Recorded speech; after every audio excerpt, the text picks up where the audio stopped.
In light of the big needs and the financial realities we've just discussed up to this point, realistically, what do you believe you could accomplish in your first year as president? We're going to go down the line, starting with Mr. Giuliani, and so that everyone gets a chance to talk, I need you to keep your remarks to 30 seconds. We can make sure that the country is secure against Islamic terrorism and on the road to winning the war against Islamic terrorists. We could end illegal immigration by beginning a border stat system. It might take 2 or 3 years, but we could begin it. We could do a major tax reduction, the ones that I indicated earlier, to stimulate the economy.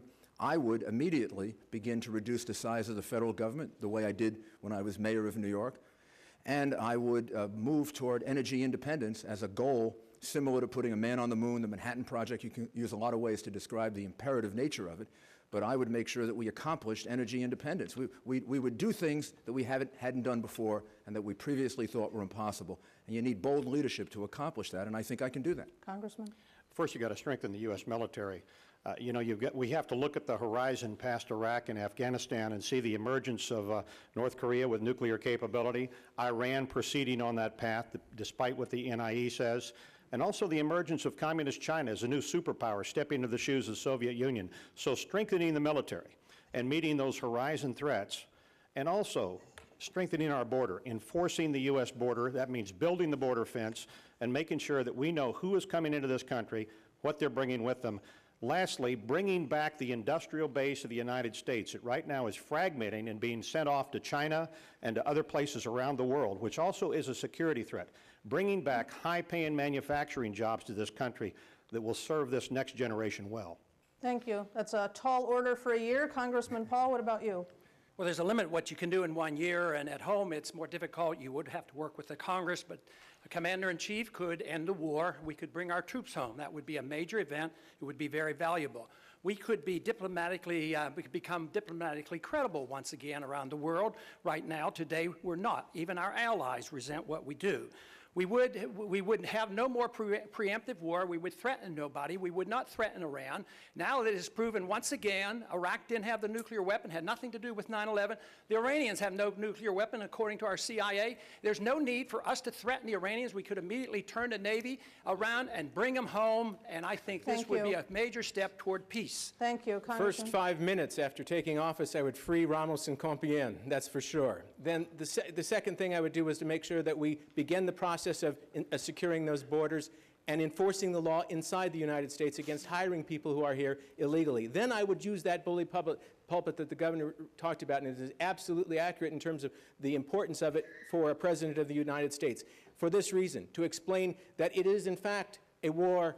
A war is not going on in Iraq. That's a battle. We are fighting a war against radical Islam.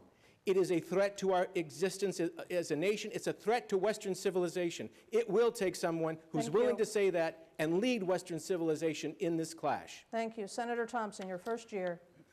Well, it wouldn't take me a year.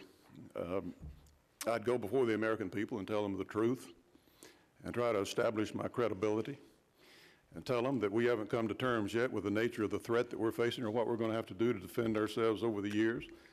I'd tell them that if they didn't already know it, we're bankrupting the next generation and nobody even wants to talk about it, much less do anything about it. I'd tell them that judges are setting our social policy now in this country and that's going to stop. And then I'd bring in members of Congress and say, look, I just got a mandate. We can work and cooperate together or I'll go over your head to the American people.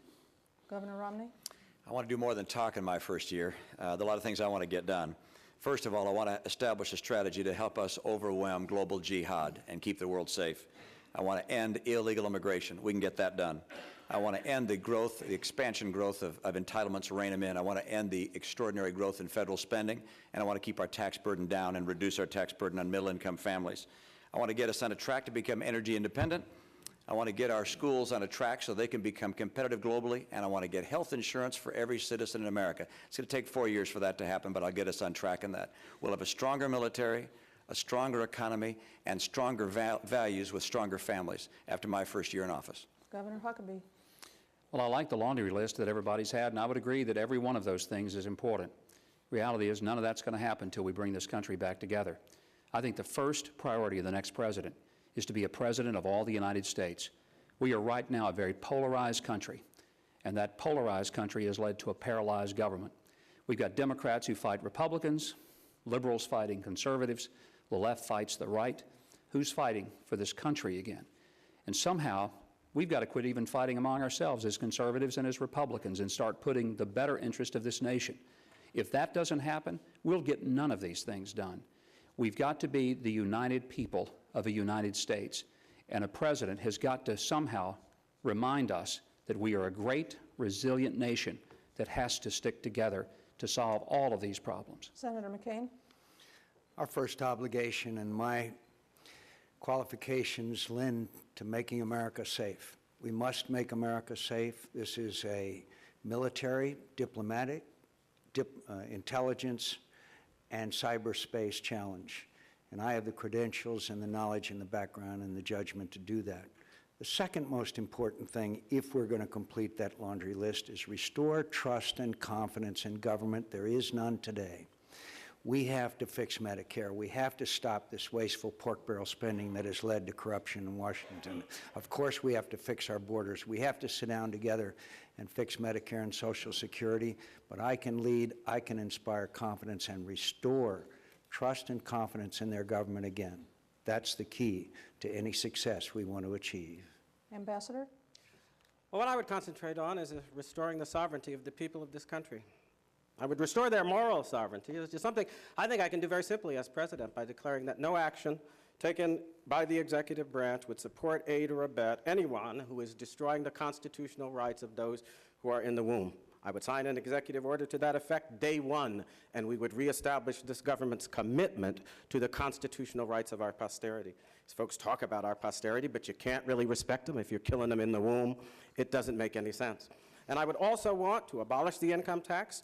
And you say, well, can't be done in a day? We need to start talking about it and talking about actually implementing the fair tax proposal that will end the wasteful spending by putting them under the discipline of a people who can actually withhold their taxes by changing their patterns of spending. And finally, I would establish a national border guard. I would seal the borders of the United States so that only those would cross our borders who are subject to our laws and the terms of those laws. And I would encourage, through this National Border Guard, a real respect for the security that must be maintained along that border if we're serious about the war on terror.